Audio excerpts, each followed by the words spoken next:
What's up YouTube, Jamie the Kid 00 here, continuing the trend of trying to produce a few post-primal origin deck profiles for you guys, since you have actually been asking and I haven't been able to provide them.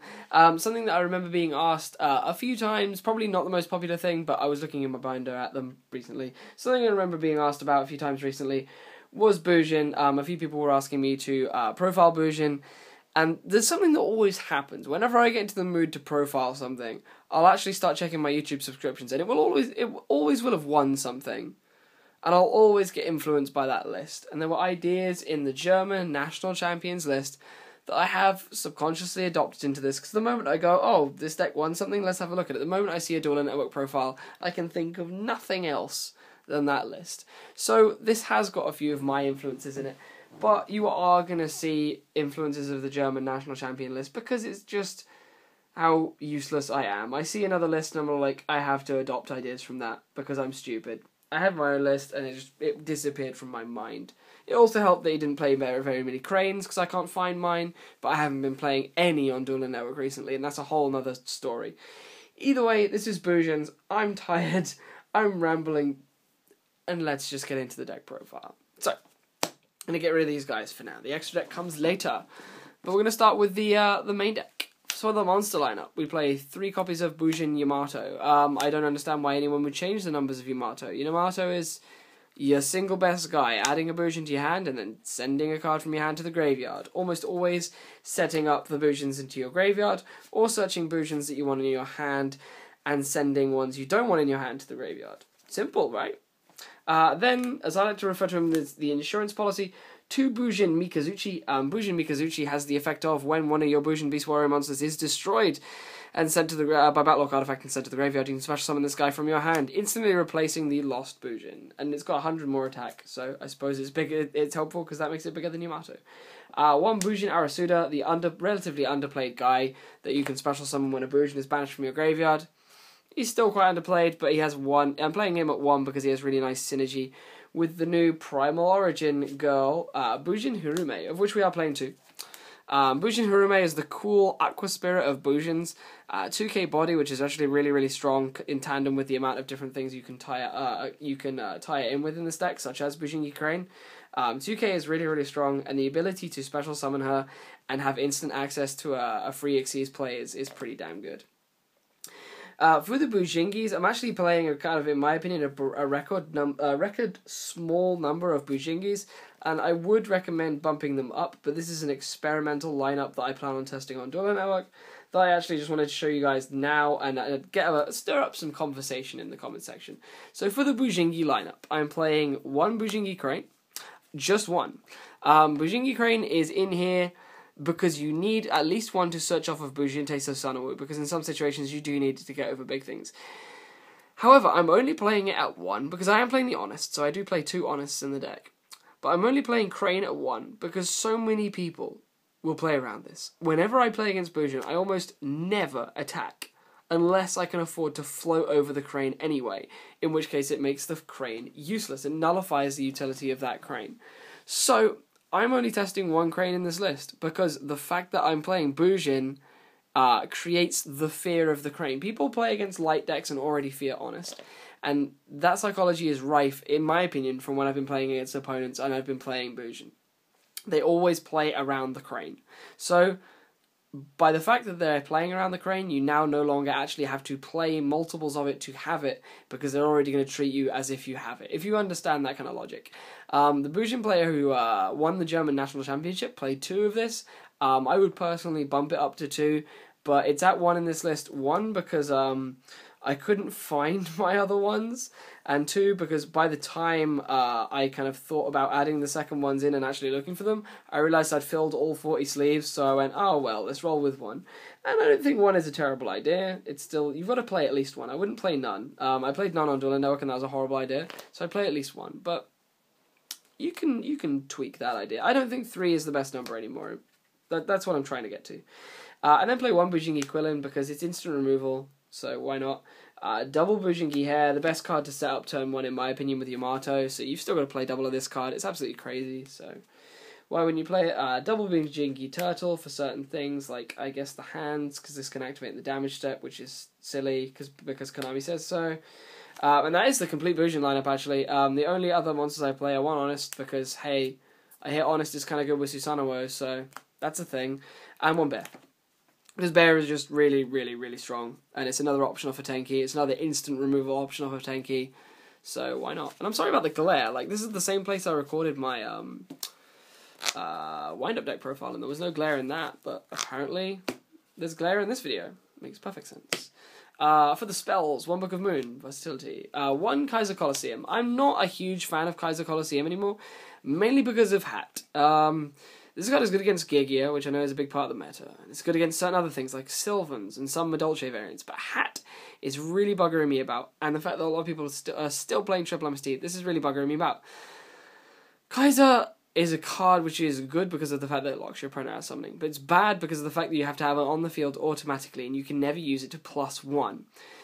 Whereas Vanity's Emptiness, which I do actually play in this list, Vanity's Emptiness you can use to counter your opponent and actually use it to force -1s or force them into bad positions because of the fact that it behaves as a trap. Yes, it does lead to more heavy minuses when your opponent, say, MSTs the card next to it, or destroys another card on your field to remove it. But with Bujin, you can kind of play around that because the whole idea is that they don't remove your Yamato, so that Emptiness shouldn't be going anywhere, and of course you can play your back row around what they may have. So I feel that Vanity's is better than Kaiser at the moment, but I still like the 1 Degenerate Kaiser because, hey, it's dumb. But I've played, like, from what I've experienced with this, is getting morale tacked far too easily. Like, if I'm playing against Hat, they just stop playing their monsters until they get to a way to make morale tack and go off. So, Kaiser, everyone. Then double MST, I feel that 3 is too many in the main. Double Lance, because Lance is really, really strong, and it's kind of like the 3rd, 4th MST. And of course I side the 3rd MST, but I don't have a side deck for this video. Double Bujin Carnation, because double Miracle Fusion is pretty cool. 3 is a bit much, especially with the fact that we're playing a very small Bujingi lineup. It's not going to be live all of the time. I feel that 2 is enough, because of course you need the blank field. But Bujin Carnation is still an absolutely dumb card. I'm then playing, of course, the triple Tenki because we want to get to our Yamato as fast as possible, or to our Bujin Beast Warrior as fast as possible. And to back up that mentality, I'm also playing triple Pot of Duality because we want to get to our stuff. Turn 1. So I prefer the Stop Star Goblin in this list because you're not going to be special summoning turn 1. You just want to get to your big body turn 1. So that's the spell lineup. It's fairly simple. Very simple in my opinion. For the traps, double Vanity's Emptiness. I believe I explained my mentality on this with the Kaiser. Double Fiendish Chain. Fiendish Chain is in here. It was Breakthrough Skill back when I was playing multiple Kaiser Colosseums. However, I'm now playing double Fiendish Chain instead of those Breakthrough Skills because of Vanity's Emptiness. Fiendish Chain is much less likely to go to the graveyard because it's not going to go to the graveyard on its activation. Whereas if I was to activate Breakthrough Skill under the Vanities, of course, the Breakthrough Skill would then send itself to the graveyard, and the Vanity's Emptiness would send itself as well. By playing Fiendish Chain, that does not happen because it's a continuous spell. It will remain on the field. Then otherwise I play double Dimensional Prison because, as I said in my wind-up list, I feel that Prison is better than Mirror Force at the moment. 1 Compulse because this has been gaining favour a lot recently. I'm actually starting to like this card again. 1 Bottomless, 1 Torrential, and 1 Warning. I kind of like Compulse because it's another kind of summon response, versatile response, now that we don't have very many summon response cards. So that's why it's in there. So that is the complete trap lineup. It's not that huge, mainly because Bujins are able to protect themselves pretty well, but the traps are in there for when they can't protect themselves. And the prisons are in there because hands are horrible. I hate the hands. So, for the extra deck, I play 2 Bujin Tei Susanoo. Susanoo is your go-to guy. You should be going to this most of the time. You could consider playing a 3rd, but I feel like 2 is the best number. It's just... The 3rd is an option, but there are so many other things you can go into that you should never need the 3rd. And if you do, you can probably accept the loss because you chose to play more versatile things. Then 1 Bujin Tei Kagasuchi. This is my favourite Bujin Xyz. This card is just huge. 5k with Crane, making itself bigger than 2/5 by milling your Bujin cards. It's just so strong, and the fact that it can protect itself and other Bujins that are on the field, this card is just mind-numbingly good. 1 Bujin Tei Tsukuyomi. I've yet to make this, and I'm probably going to cut it for something else, so maybe not play this. One Bujin Amaterasu. This is another card I'm testing because of its cool ability to special summon banish stuff, or add banished stuff back to your hand. So this is something that I'm trialing, and it can also make itself 5/2 with Crane, which I hear is pretty good. So it's an option. I've summoned it like once or twice, and it's only been win more. I've yet to win a game because of this card, like solely because of this card. But Bujin Amaterasu is an option. I'm then playing one Tiger King because skill drain, yeah. And searching Tenkis, searching more Bujin, searching more Yamatos, more Mikazuchis. I think that's kind of good. One Starliege, because it's an option, and it's again effect negation. If you can make it in a deck, I'd advise playing it if you've got room for it. One Honor Arc because you're playing 4s. One Maestroke, 4s. One Heartland Draco because you're playing a lot of continuous spells. 4 continuous spells, and this card can just steal games. So Heartland Draco. Exciton Knight, obvious reasons. Direwolf. Lavalval Chain, this should probably be a Constellary Mega, but I can't currently find mine. So Lavalval Chain is in here at the moment, but I'd change this for a Constellary Omega or Omega. One Abyss Dweller for the obvious threats, and one Crazy Box for the Skill Drain matchup. And that brings us to a close on this. I'm sorry this has been so like rambly and a bit odd, but I feel I've managed to convey as much of the theory as I wanted to put across. And I'm looking forward to a discussion in the comment section below on some of the choices and logic that I conveyed to you.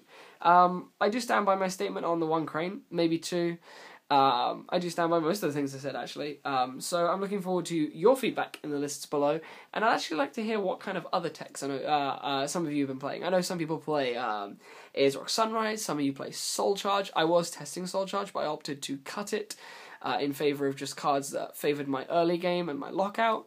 But it was definitely a consideration. So please let me know what other kind of techs you're playing, what other kind of unorthodox numbers you're playing in your lists. But yeah, that's about everything I wanted to say. As per usual, like, comment, and subscribe. Please go check out the German National Champions video over on Merlin Schumacher's channel for another insight into Bujins, because that will give you a more tried and tested list. But otherwise, thank you guys for watching mine. Thank you for listening to my input, and I look forward to a possible debate in the comment section down below. See you guys soon. It's been Jamie the Kid 00. Peace out. Bye bye.